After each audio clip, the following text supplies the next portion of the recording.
Pues a mí sobre todo entiendo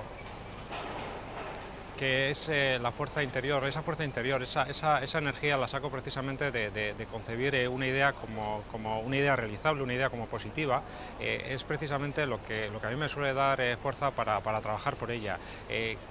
Soy una persona idealista. Desde ese punto de vista, cuando considero que una idea es realizable, que una idea es buena, que una idea supone una mejora,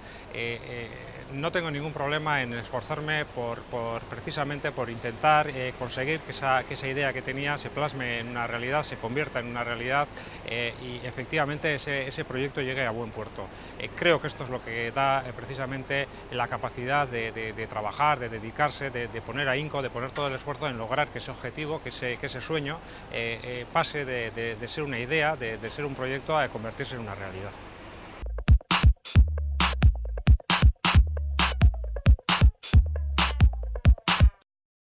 Pues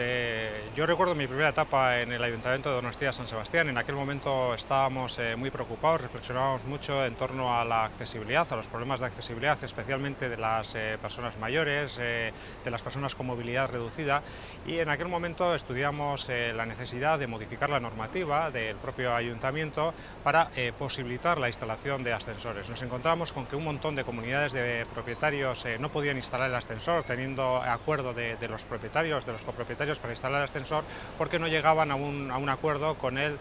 propietario del bajo, del local, para alcanzar este acuerdo por estos 3-4 metros cuadrados que necesitaban para instalar la caja del ascensor. En aquel momento promovimos una reforma normativa, una reforma que consistía en que el ayuntamiento pudiera expropiar en beneficio de la comunidad estos 3-4 metros para facilitar la instalación de ascensores, y es precisamente una de las cuestiones que nos costó trabajar, que nos costó mucho esfuerzo, que nos costó hacer comprender a mucha gente que esta medida era posible, que esta medida era legal, la que hoy ciertamente este proyecto se ha convertido en una realidad, y hoy está habiendo expropiaciones precisamente de bajos y de locales para facilitar la instalación de ascensores.